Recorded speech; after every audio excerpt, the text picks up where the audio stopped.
Welcome back to Avenueobscura, where we explore the unique, the strange, and the obscure. And today I wanted to do just a really quick video news update.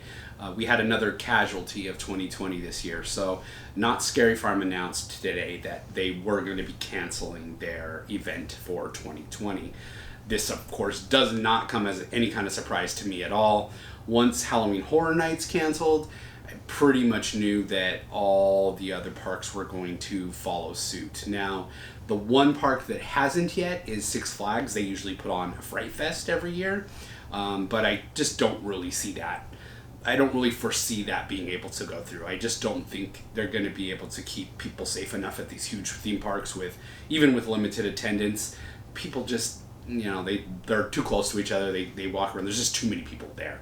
But I am going to read the statement really quick. So Knott's put out the statement that says, regrettably, due to the continued operating restrictions related to the pandemic, we have had to make the very difficult decision to cancel our highly anticipated 2020 Knott'sScaryFarm event.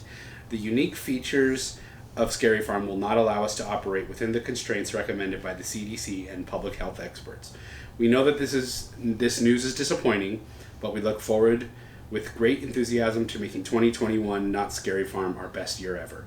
Now, this is an interesting kind of announcement. The way they announced it was kind of interesting. Number one, that little release kind of was really short and to the point. Not quite like Universal's was a little bit longer. I kind of would have expected a slightly larger announcement than that, but hey, to each their own.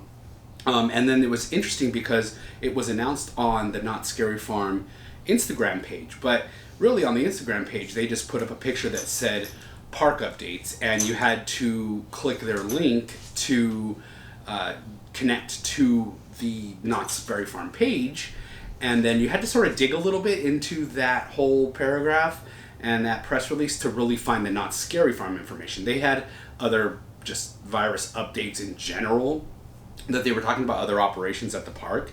I'm kind of surprised that the Scary Farm, as big as Knott's is, didn't have its own separate announcement. But maybe they wanted to kind of do it as subtly as possible. I know that a lot of people have been really disappointed with all the parks announcing all their closures, so maybe they kind of wanted to do it as low key to not upset people. This is all obviously really bad news for anybody who loves Halloween and loves all the Halloween events, but all hope may not be lost.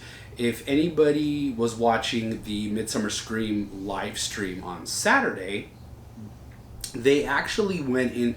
Really what it was kind of a telethon style event. They really live streamed for about 8-9 hours, and along with having other horror YouTubers and kind of like spooky community people as guests, they had a lot of smaller haunt creators on the show. Now, a lot of those creators did announce that they were trying to do pared back or scaled down events for 2020.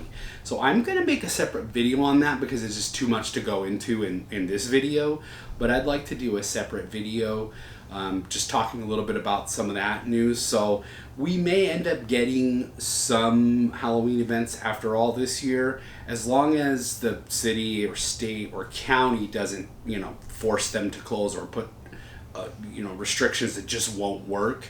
A lot of these people look like they're going to continue on with their events. Also, creepykingdon.com is actually going to be starting at the very end of this month. I believe it's August 30th. They're going to be starting a Halloween, basically like a 2-month Halloween event where they're going to put out a lot of content and a lot of different things this year for the Halloween season, especially since we aren't going to be getting many attractions this year. So definitely go check out Creepy Kingdon, and you can find out about their events. You can check them out on Instagram. I'll put some links for them in the description. You can learn a little bit about who's going to be involved and what kind of content they're going to put out. But that should be really cool, and I'm looking forward to potentially seeing some innovative ideas from these smaller haunts. So stay tuned for a video on that very, very soon. Please go check out our socials at Avenueobscura on Instagram. We have a lot of really cool content over there as well. Keep it locked here to YouTube too, because I'm gonna, anytime we get any news, any Halloween news this year, I'm gonna always shoot out a really quick video on it. So whether they be small events canceling, large events canceling, or hopefully even better, any of these small events, you know, kind of announcing exactly what they're gonna do. So keep it locked to here to check out all that news, and then go check us out on our socials, and we will see you soon.